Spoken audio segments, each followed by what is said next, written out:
Olá, bom dia bom dia você, minha amiga, meu amigo. Mais uma vez estamos aqui juntos.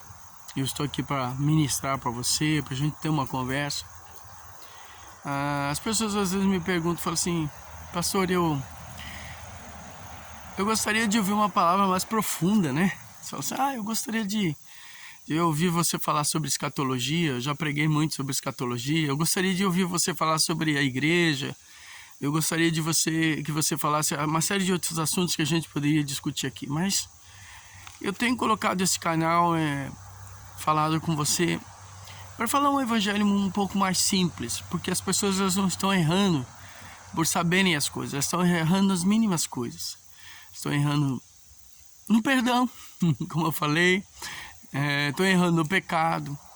Estão errando pela falta de humanidade que elas às vezes são tão sábias, são tão escatológicas, são tão teólogas, e elas acabam errando na parte que elas deveriam acertar.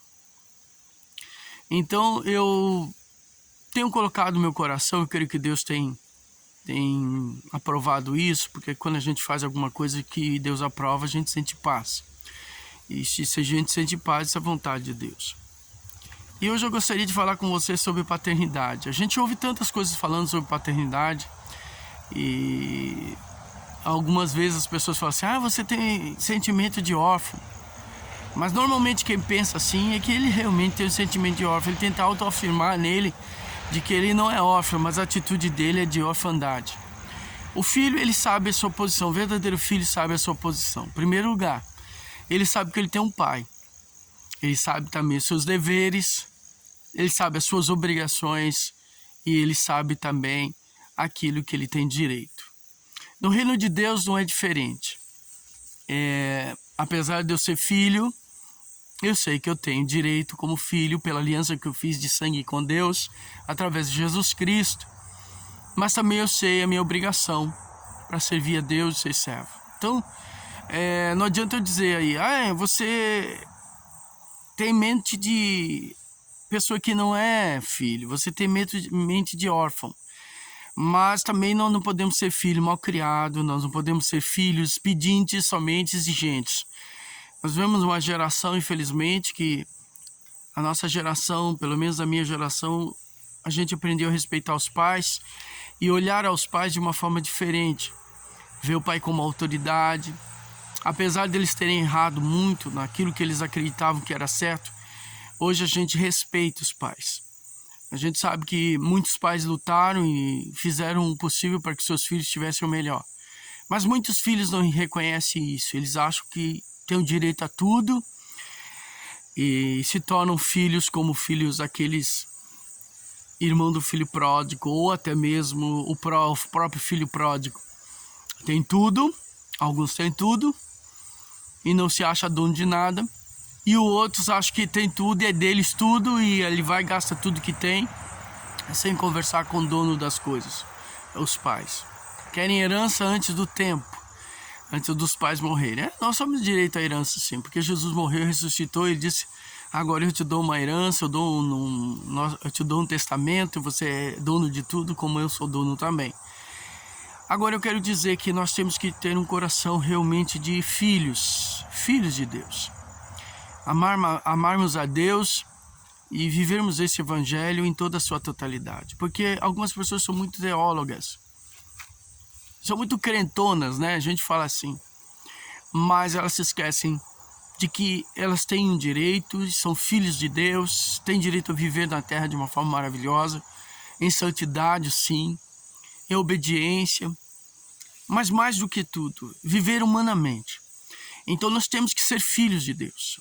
Com grande amor nos tem concedido o Pai de nos ter chamados filhos de Deus. Eu e você somos filhos de Deus. E nós temos o direito de vivermos esse evangelho em toda a sua totalidade, em toda a sua plenitude.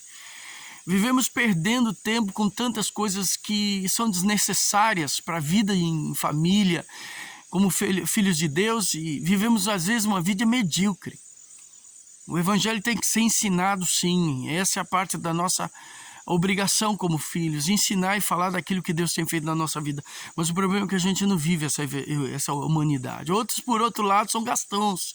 Gastam naquilo que não é necessário, falam coisas que Deus não disse, pregam o evangelho que não está escrito e dizem que é assim que tem que ser feito. Você é órfão ou você não é órfão? Eu não sou órfão, porque eu conheço meu pai. Então, para realmente a gente viver, não é pelo padrão humano, mas para a gente viver uma vida de filiação, você tem que conhecer o seu pai verdadeiro. Jesus disse assim: vós sendo maus, sabeis dar boas dádivas aos vossos filhos. Quanto mais o pai sabe dar, muito mais daquilo que nós pedimos ou pensamos. Então Deus, ele nos dá muito mais aquilo que pedimos ou pensamos. Infelizmente, a gente não acredita nisso. E eu quero te dizer, um coração de filho é aquele que entende o coração de pai. E para a gente entender o coração de pai, tem que buscar esse coração. Tem que buscar essa intimidade. Tem que ouvir a voz do pai e conhecê-lo. Jesus disse: aquele que ouve a minha voz, me segue. Então a voz do pai, a voz do pastor, a voz daquele que é aquele que está do seu lado, aquele que ouve o teu coração e conhece você. Agora você tem que buscá-lo, procurar ouvi-lo. Não tomar decisões por si só e dizer isso é de Deus, quando não é. Então, tenha o coração de filho, não de órfão. Deus tem o melhor para a sua vida em todos os sentidos. Deus quer que você tenha um bom casamento, Deus quer que você seja um bom empresário, Deus quer que você seja um bom estudante, Deus quer tudo, Deus deseja o melhor para você. Mas para você viver isso, você tem que ter um coração de filho, não de órfão. Porque às vezes a gente faz a base do órfão do que a gente vive na nossa vida. Nossos pais não cumpriram a determinação como eles deveriam determinar em relação à paternidade. E a gente acha que Deus é igual, e Deus não é igual. Deus é pai. E eu quero nessa manhã te desafiar a viver esse evangelho com um pai maravilhoso que é Deus.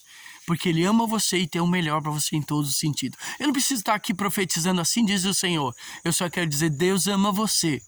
E não importa a luta que você esteja passando, Deus está ao seu lado. Ele é teu pai. Ele cuida de você. Ainda que o mundo aí te rejeite, ele não vai te rejeitar e não te rejeita. Há uma palavra em Isaías diz que ainda que a mãe se esqueça do filho que gerou, todavia eu não me esquecerei de ti. Deus não te esquece de você. Ele não se esquece de você. Porque ele te ama e ele é teu pai de verdade. Não importa se você tem errado. Conserte com ele. Ele vai continuar te amando do mesmo jeito. Você é um filho. Você é abençoado. Você é abençoada de Deus. E eu quero orar com você nesse momento. Pai, em nome de Jesus, eu coloco a vida do meu irmão, da minha irmã, do meu amigo, minha amiga que está ouvindo. E se ele entregou sua vida totalmente ao Senhor, 100% ao Senhor, e ele é filho teu. Ele é 100% filho. E eu te peço que ele possa ter esse desejo de ser, ó Deus, aquilo que tu queres que ele seja, em todos os sentidos. Que a graça do Senhor esteja penetrando seu coração e ele seja vitorioso e abençoado. Por isso eu abençoo essa vida do meu irmão nessa manhã, em nome do Senhor Jesus. Amém? Que você tenha uma semana, um dia abençoado pelo Senhor, porque ele é o teu dia que ele criou para você, em nome de Jesus Cristo.